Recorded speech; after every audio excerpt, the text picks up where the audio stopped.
If you have Jesus, you have everything. Do you agree with Kerry Jobe as she sings these words? Or do you think, maybe not quite? So I want you to imagine, and this is from the book of Henry Blackaby, Experiencing God. You put your ladder against a wall and you climb the ladder, sport by sport. Teenager, 20s, 30s, 40s, 50s, 60s, 70s, 80s. You're an old man and you realize that your ladder has been against the wrong wall. You are not where you hope to be. And what you thought had meaning have no meaning. Have you seen older people at the end of their lives being happy and content even though they may suffer? Or older people who are really bitter, they're impossible to be with, they're lonely, they're just discontent with everything. The kingdom is about joy, peace, righteousness. Ria Miller sang a song. It's an old song, so if you are quite young, you may not know this song. I'd rather have Jesus than silver or gold. I'd rather be his than have riches untold. I'd rather have Jesus than houses or lands. I'd rather be led by his nail-pierced hand. And in the refrain, to be a king of a vast domain, or be held in sin's dread sway. I'd rather have Jesus than anything this world affords today. So just let those words sink in and think. What is the role of money in your life? What is the role of qualifications in your life?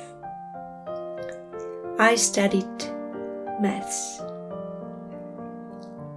I was trying to earn my value by being well educated. It didn't give me that value. So I find it very ironic when I was sitting with a group of people the other day and they found out that I actually studied maths, and immediately it's kind of, if you are put on I don't know, you're weird, one of those that can do maths. And it's so stupid because there's no value in that at all. And right through my life, I've often felt so dumb. It didn't have to for me to feel clever, because I found my value in the wrong things. And in comparison, you will always find someone cleverer than you, more beautiful than you, having more money than you, higher position in life. Those things, it can't define you. When we read in Matthew, no one can serve two masters. Either you will hate the one and love the other, or you will devote to the one and despise the other. You cannot serve God and money. You cannot serve God and mammon. Often people think that if you are poor, they confuse poor and poor in spirit. So poor, you don't have a problem with money because you're poor anyway. But it's about what's in your heart. What is the role of money? Is the fear of lack so heavy in your life that it rules? Then God is not ruling. He says, do not worry, saying, what shall we eat, what shall we drink, or what shall we wear? For the pagans run after all these things, and your heavenly Father knows that you need them. But seek first his kingdom and his righteousness, and all these things will be given to you as well. So I'm speaking to myself as well. God provides in our needs. And is He trustworthy? Is He faithful? Yes. So why not take that chance on Him and trust Him and seek His kingdom? This is one of the distractions of the enemy, is to keep us busy with the worries of this day.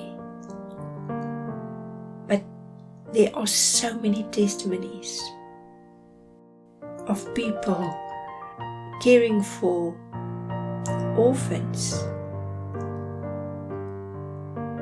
feeding poor, how God has provided supernaturally in ways that they could not foresee.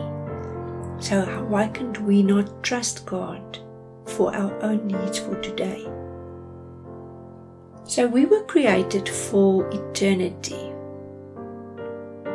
And this is a massive concept that we need to understand, that this life, that ladder that we talked about, 20, 30 to 80, 90, we don't know. Okay?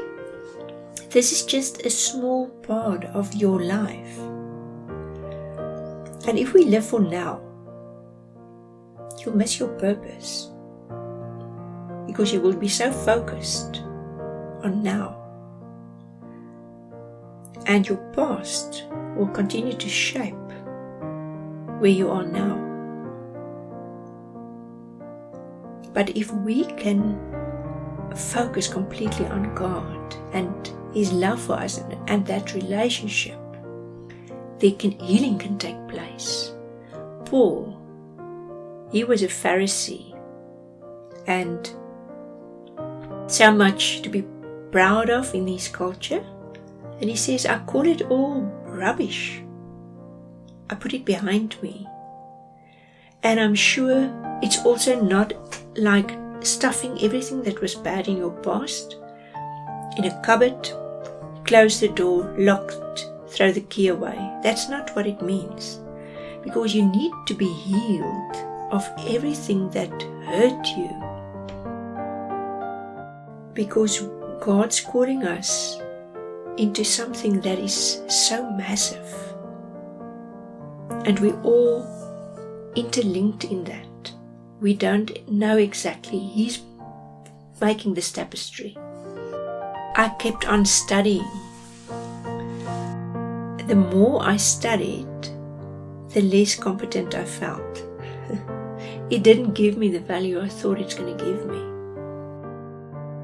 But in the end, we need to hear what God is saying, and we need to be and do what He calls us to do.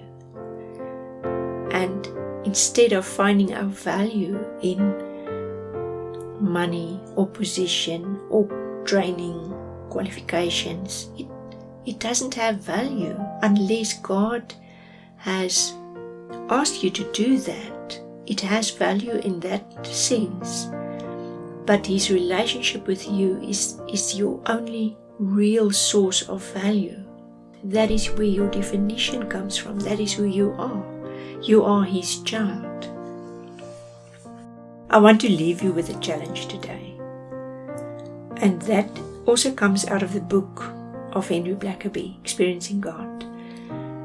And it had such a massive impact on me when I first did this many years ago. Just take a piece of paper, divide it into two. The left column is passing away, your heading. The right column is eternal. And then you write down what do you spend your time on, and decide in which column does it fit. Does it fit into passing away or in eternal?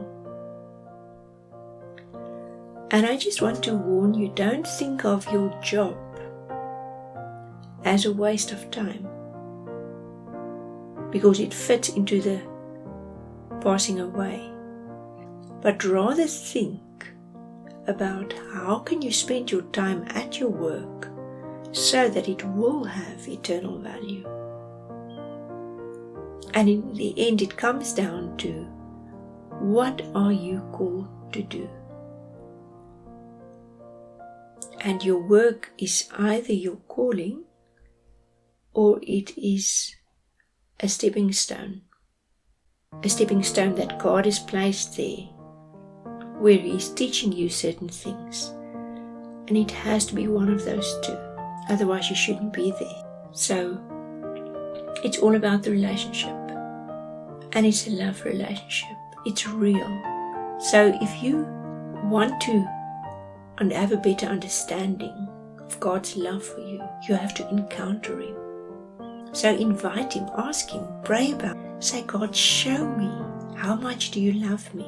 Tell me, show me in your word, and explore it, and write down those things, and see, where do you spend your time?